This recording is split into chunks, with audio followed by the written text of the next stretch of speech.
Welcome back to HOA Justice Stories. She said appeal denied, and I said show me the record. Karen waved a laminated policy sheet yelling that the audit was closed and the case was over, because she said so.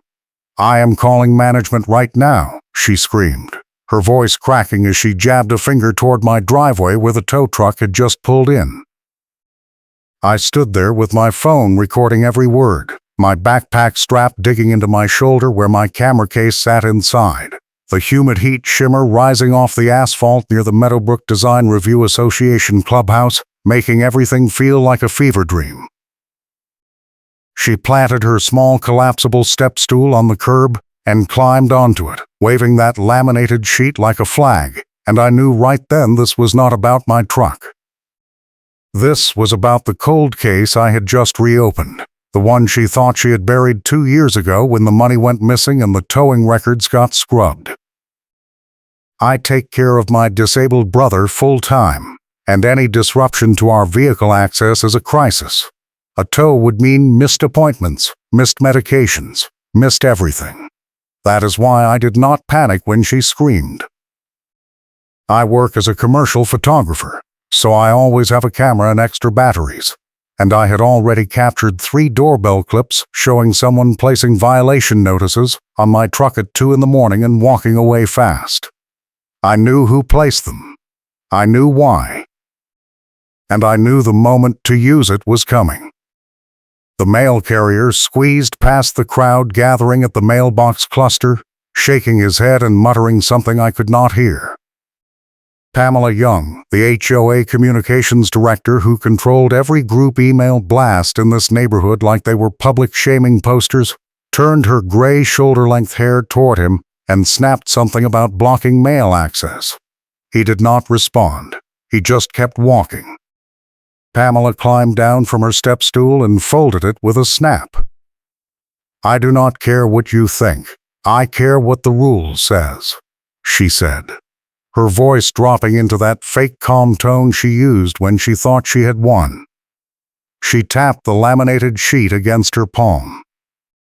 "Your vehicle has been in violation of the parking setback guideline for 48 hours. The tow company has been notified and the driver is en route. You have 15 minutes to move it or pay the recovery fee." I kept recording. "Pamela," I said, "my brother is inside and he needs that truck for a medical appointment in 3 hours. You know that. You have the accommodation request on file." She smiled, and it was the kind of smile that made my stomach turn. "We can tow first and explain later," she said. "That is how enforcement works." There it was. The boomerang line I knew would come back to haunt her. I did not argue. I just nodded and kept the phone steady. A neighbor in a yellow tank top and running shorts stopped near the mailbox cluster and stared at us, her eyes wide.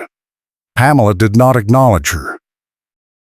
I had reopened this case 48 hours earlier after my doorbell camera caught someone in a blue light jacket placing a violation notice on my windshield at 2:17 in the morning.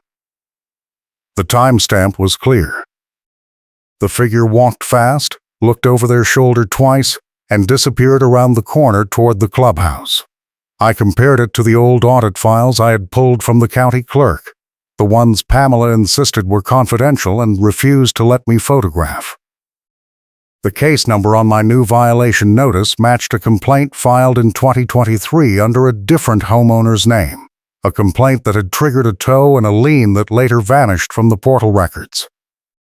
The invoice trail I found showed the same tow company, the same fees, and the same HOA signature authorizing payment from the general fund.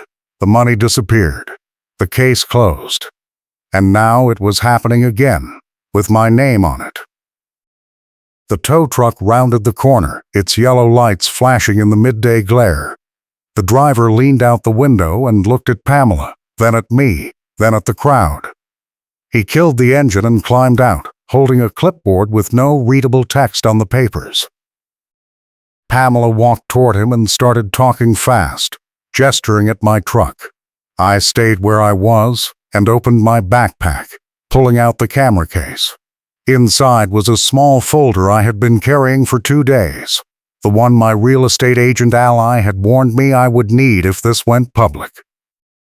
It contained the invoice trail showing the HOA had paid the same tow company 4 times in 2023 for recoveries tied to complaints that were later deleted from the portal, and a spreadsheet showing the financial discrepancy in the HOA reserve fund that matched the tow fees to the dollar.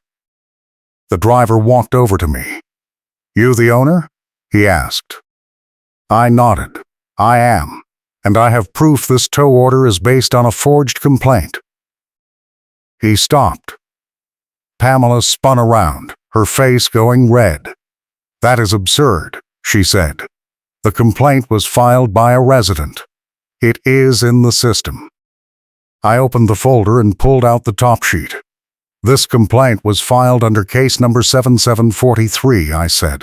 "That case number was closed in 2023 after it was proven the original complaint was backdated and the signature did not match the homeowner listed. The portal shows the case as archived." "How did it get assigned to me?" Pamela snatched the laminated sheet from under her arm and started flipping through it. The driver set his clipboard on the hood of the tow truck and crossed his arms. "I am not towing anything until this is sorted," he said. She glared at him. "You are contracted with the HOA. You do what we tell you to do." He shook his head. "I do what the law tells me to do. If this guy has proof the complaint is fraudulent, I am not touching his vehicle." Pamela turned to me, her voice rising. "You cannot just walk around claiming fraud because you do not like the rule. The guideline is clear. Your truck is over the setback line." I pulled out my phone again and opened the photos I had taken that morning. "I took a measurement," I said. "From the curb to the bumper. 32 inches. The guideline says 30 inches minimum. I am 2 inches over the minimum, not under it. And even if I was not, the complaint lists my address, but the violation description matches the property 3 doors down." You copied the template and changed the name. The neighbor in the yellow tank top stepped closer. I heard her say to someone else, "That is what happened to the Caldwells in 2023. They got towed, and then the case just disappeared." Pamela grabbed her phone and started dialing. "I am calling the management company," she said. "This is out of control." The driver picked up his clipboard and walked back to his truck. "I am leaving," he said. "I will tell dispatch the complaint is disputed." Pamela shouted after him, but he did not stop. The truck engine roared to life and he backed out, leaving tire marks on the asphalt. She turned to me, her laminated sheet crumpled in one hand, and her voice dropped to a hiss. "You just cost the HOA our enforcement contract. I hope you are happy." I swallowed my anger, because I knew the moment to use it was coming. I did not say anything. I just closed the folder and slipped it back into my camera case. The neighbor in the yellow tank top asked, "What was that about the Caldwells?" Pamela spun toward her. "This is not your business." The neighbor did not back down. "I live here too. If the HOA is backdating complaints, that is everyone's business." Pamela ignored her and started walking toward the clubhouse. I followed at a distance, keeping my phone recording. She pulled out her own phone and made a call, talking fast and low. I could not hear everything, but I caught enough. She was calling the records custodian, the one who had already told me the old audit files were confidential and refused to let me photograph anything. She was trying to lock the files down again before I could submit them as evidence. I pulled out my phone and texted my ally, the real estate agent who had been helping me pull county records and HOA filings. "Got the tow attempt on video. Driver refused. Pamela just called records. I need the portal audit log before she deletes it." The reply came back in 30 seconds. "Already on it. Meet me at the clubhouse in 10. I have the log and the vendor contract cancellation clause." If you want to see how this ends, hit like and subscribe, because it only gets wilder from here. I walked into the clubhouse 10 minutes later and found my ally sitting in the lobby with a laptop open and a stack of printed pages on the table. She looked up and nodded. I got the portal audit log. It shows Pamela accessed the archived complaints folder 14 times in the last month, and the system flagged 3 deletions. She deleted the original complaint images from the 2023 cases. They are gone from the live database, but the county clerk still has the certified copies because they were part of the lien filings. I sat down and pulled the folder from my camera case. I have the invoice trail and the vendor contract. If we can prove she used HOA funds to pay for fraudulent tows, that is embezzlement. She nodded. The vendor contract has a fraud clause. If the tow company finds out the HOA authorized false recoveries, they can void the contract and demand a refund. That is exactly what happened when I called them this morning and sent them the old case files. They are canceling the contract and refunding the HOA for the 2023 recoveries. That is $4,000. I stared at the pages. Pamela does not know that yet. Not yet. But she will in about an hour. The tow company is sending the refund notice to the HOA board president and copying the management company. Pamela is going to lose her access to enforcement tools. I felt something unclench in my chest. That is step 1. But I still need to get her on record lying about the complaint. If she claims it was a legitimate filing, I need to prove she backdated it and used a stolen case number. My ally flipped through the papers and pulled out a single sheet. This is the portal metadata log. It shows the complaint form was created on the system at 11:43 p.m. 2 nights ago. But the form itself lists a filing date of 3 days ago. She backdated it by a full day. That is forgery. And the signature field shows no digital signature capture. She typed the name in manually. I needed to get Pamela to repeat her claim on record, in front of witnesses, so I could deploy the trump card at the right moment. The HOA board had scheduled an emergency meeting for that evening to discuss the towing contract cancellation. Pamela did not know I had requested a spot on the agenda to address the parking complaint. She thought the case was closed. She thought I had given up. I spent the next 3 hours preparing. I printed copies of the invoice trail, the portal audit log, the vendor contract fraud clause, and the metadata timestamp sheet. I organized them into a binder with tabbed sections, each one labeled with a case number and a date. I included photos of the doorbell camera clips, zoomed and enhanced to show the blue jacket and the timestamp.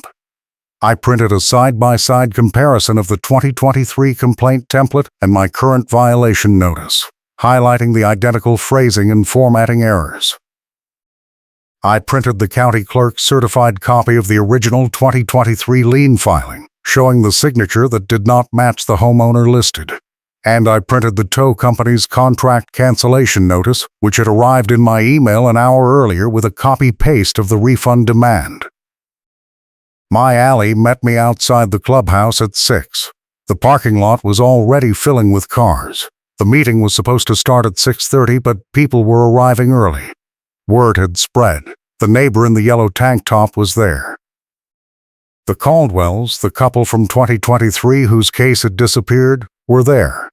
A man I recognized from the next-door group chat was there with his phone out, live streaming. Pamela arrived at 6:15 in her car, a rolling file cart strapped into the back seat. She pulled into a spot near the entrance, unloaded the cart, and wheeled it toward the door. She was wearing the same blue light jacket and carrying the laminated policy sheet under her arm. When she saw me standing near the entrance, she stopped. "What are you doing here?" she asked. "I requested a spot on the agenda," I said. "I am addressing the parking complaint." Her face went tight. "That complaint is closed. The tow was canceled and the case is archived." I nodded. "That is what I want to talk about. Why it got canceled. and why the case number matches a fraudulent filing from 2023. She turned and wheeled the cart inside without responding. I followed. The meeting room was set up with a long table at the front for the board members and rows of chairs for residents. Pamela parked the cart near her seat and started pulling folders out, stacking them on the table. The board president, a man in his 60s with a gray beard, sat down and tapped the gavel. The room quieted. "We are here to discuss the towing contract cancellation," he said. "The vendor notified us this afternoon that they are terminating the agreement due to fraudulent recovery authorizations." "Pamela, you are the communications director. Can you explain what happened?" Pamela stood and picked up the laminated policy sheet. "The towing contract was canceled because a resident filed a false dispute," she said. "The complaint was legitimate. The vehicle was in violation. The tow company chose to side with the resident instead of following the HOA's enforcement protocol." The board president frowned. "The vendor's notice says they found evidence of backdated complaints and forged signatures. That is not the same as a dispute." Pamela waved the sheet. "I do not care what the vendor says. I care what the rule says. The guideline is clear. The vehicle was over the setback line." I raised my hand. The board president nodded at me. "You are on the agenda. Go ahead." I stood and walked to the front, carrying the binder. I opened it to the first tab and held it up. "This is the complaint filed under case number 7743. It lists my address, but the case number was originally assigned in 2023 to a different property. The complaint was closed after the HOA determined the filing was fraudulent. The portal audit log shows Pamela accessed the archived complaints folder 14 times last month and deleted the original images. The metadata shows the new complaint form was created 2 nights ago but lists a filing date from 3 days ago. She backdated it." Pamela slammed her hand on the table. "That is a lie. The complaint was filed by a resident. It is in the system." I flipped to the next tab. "This is the digital signature field from the complaint form. It shows no signature capture. The name was typed in manually. I compared it to the 2023 complaint. The formatting is identical." She copied the template and changed the address. The board president leaned forward. "Pamela, is this true?" Pamela grabbed the laminated sheet and started flipping through it. "This is irrelevant.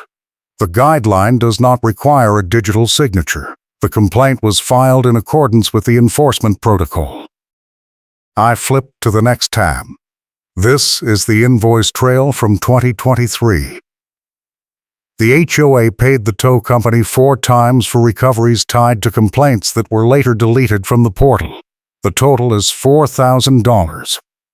The vendor contract includes a fraud clause.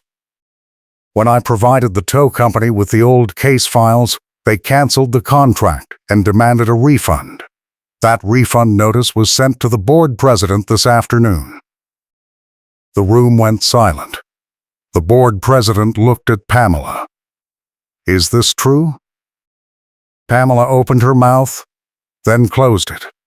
She set the laminated sheet down and folded her arms. The complaints were legitimate at the time. The deletions were administrative cleanup. I flipped to the last tab. "This is the county clerk's certified copy of the 2023 lien filing. It shows the signature on the original complaint did not match the homeowner listed. The case was dismissed and the lien was voided. But the HOA never refunded the tow fees. The money disappeared from the reserve fund. The discrepancy matches the tow fees to the dollar." The board president stood. "Pamela, sit down. We need to discuss this in executive session." Pamela did not sit. She picked up the laminated sheet and waved it at me. "You are trying to destroy this HOA because you do not like the rules. This is harassment." I stayed calm. "I am trying to stop you from committing fraud. You backdated a complaint. used a stolen case number, forged a signature, and embezzled HOA funds. That is not enforcement. That is a crime. The neighbor in the yellow tank top stood. I was fined in 2023 for a landscaping violation that turned out to be on the HOA common area, not my property. Pamela told me the case was closed, but I never got a refund. How much of the reserve fund is missing? Another resident stood. I got a violation notice last year that listed the wrong address. When I tried to dispute it, Pamela told me the portal was down and I missed the deadline. Did she delete my case too? The board president banged the gavel. Everyone sit down. Pamela, you are suspended from your role effective immediately pending an audit. We are filing a complaint with the management company and the county attorney's office. This meeting is adjourned. Pamela grabbed her file cart and started wheeling it toward the door. She did not look at anyone. The neighbor in the yellow tank top stepped in front of her. You owe us answers. Pamela shoved the cart forward, trying to push past, but the cartwheel caught on a chair leg and tipped. Folders spilled across the floor, papers scattering everywhere. I saw complaint forms, invoice copies, and printouts of portal logs with handwritten notes in the margins. The Caldwells bent down and started picking up papers. One of them held up a complaint form with a signature that looked nothing like the typed name at the top. This is mine, she said. This is the complaint from 2023. She forged my signature. The board president called for security. Pamela abandoned the cart and walked out, her face bright red, her hands shaking. The room erupted in shouting. My ally leaned over and whispered, "You did it." I closed the binder and exhaled. Not yet. She can still claim the board knew and approved the deletions. I need the trump card. The following morning, I drove to the management company office and requested a copy of the HOA financial records for 2023 and 2024. The manager hesitated, but after I showed her the meeting minutes from the night before and the vendor contract cancellation notice, she agreed. The records showed a pattern of selective enforcement tied to missing funds. Every fraudulent tow was paired with a reserve fund withdrawal that matched the fee amount. The withdrawals were authorized by Pamela using board president's signature stamps that were supposed to be locked in the office safe. She had access to the stamps because she managed the communications files, and the board had never changed the safe combination. I compiled the financial records into a second binder and submitted it as a formal exhibit to the county attorney's office. The attorney assigned to the case called me 2 days later and asked me to testify. The hearing was scheduled for the following week. The hearing took place in a small conference room in the county building. Pamela arrived with a lawyer, a man in a gray suit who did not smile. The board president was there, along with the management company representative and a deputy from the county attorney's office. I sat at the table with my binder and my ally beside me. The attorney opened the hearing by reading the complaint. Fraudulent complaint filings, forged signatures, embezzlement of HOA funds, and abuse of office authority. Pamela's lawyer stood. My client denies all charges. The complaints were filed in accordance with HOA procedures. Any discrepancies in the records are the result of administrative errors, not intentional misconduct. The attorney looked at me. Do you have evidence to the contrary? I opened the binder to the first tab. This is the portal audit log. It shows Pamela accessed the archived complaints folder 14 times and deleted 3 case files. The deletions occurred within 48 hours of my records request. Pamela's lawyer interrupted. The portal log does not prove intent. Deletions could be routine maintenance. I flipped to the next tab.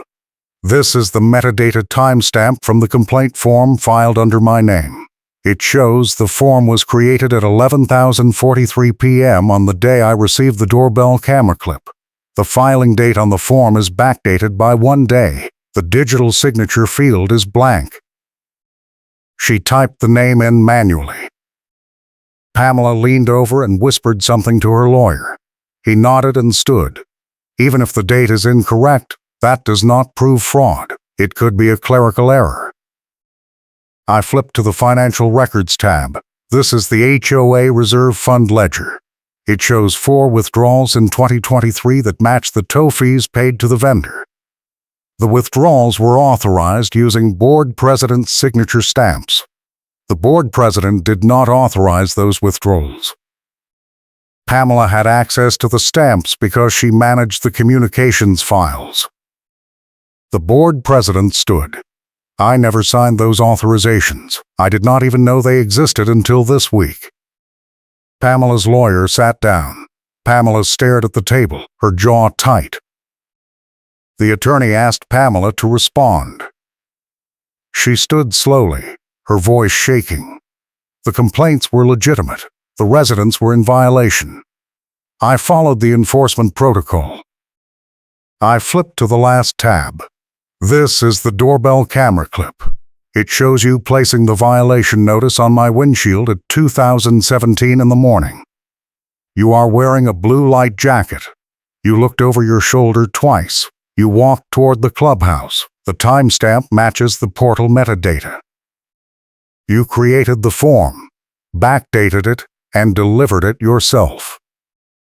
The attorney leaned forward. Miss Young, did you place that notice? Pamela did not answer. Her lawyer whispered something to her. She shook her head. The attorney closed the file. Based on the evidence presented, I am referring this case to the district attorney for criminal charges. Miss Young, you are suspended from all HOA duties pending the outcome of the investigation. The board will conduct a full audit of the reserve fund and report any additional discrepancies. Pamela stood and walked out without looking at anyone. Her lawyer followed. 3 days later, the HOA issued a memo clarifying the rule Pamela had weaponized. The parking setback guideline was revised to include a measurement standard and a mandatory photo requirement for all complaints. The board also implemented a 2-signature rule for all reserve fund withdrawals. Pamela lost her committee role immediately. The tow company refunded the charges, voided the tow attempt, and canceled the HOA contract after seeing the evidence packet. The Meadowbrook Design Review Association hired a new management company and conducted a full audit, which revealed an additional $12,000 in missing funds tied to selective enforcement schemes Pamela had been running for 3 years.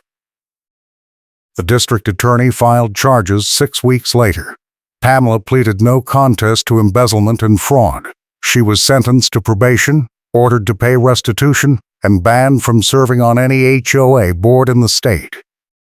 The cold case was finally closed. For real this time. I kept the binder. I kept the doorbell clips. I kept every piece of evidence because I knew there would be other Pamelas in other neighborhoods, and I wanted to be ready. My ally helped me write a guide for residents facing similar situations. We posted it in the neighborhood group chat, and within a week, 3 other homeowners reached out with stories about fraudulent violations and missing refunds. The new management company launched an investigation, and 2 more board members resigned. The Caldwells got their refund. The neighbor in the yellow tank top got hers. The man who live-streamed the meeting posted the video, and it went viral in the local HOA reform groups. Pamela's face became a cautionary tale, a reminder that even in a neighborhood where group emails are used like public shaming posters, the truth has a way of surfacing. I never saw Pamela again. I heard she moved out of state. I heard she tried to join another HOA board and got blacklisted. I heard a lot of things, but I did not care. The case was over, and the system that let her get away with it for 3 years was finally broken. One afternoon, I was loading camera gear into my truck when the mail carrier stopped near the mailbox cluster. He walked over and handed me a package. "You are the guy who got that board member kicked out, right?" he asked. I nodded. "That is me." He grinned. Good. She used to yell at me for blocking the mailboxes. I told her it was my job. She said she did not care what I thought, she cared what the rules said. I laughed. She said that to everyone. He shook his head and walked back to his truck. I stood there for a moment, watching the humid heat shimmer rise off the asphalt near the clubhouse, and I thought about the laminated policy sheet Pamela used to wave like a weapon. I wondered where it ended up. Probably in a box somewhere, buried under a pile of other HOA props she used to intimidate people who did not know how to fight back. I got back to work. My brother had a follow-up appointment that afternoon, and I needed to be on time. The truck started without a hitch. No tow threats. No violation notices. No late-night doorbell clips. Just a normal day in a neighborhood where the rules finally applied to everyone. I will talk to you again soon.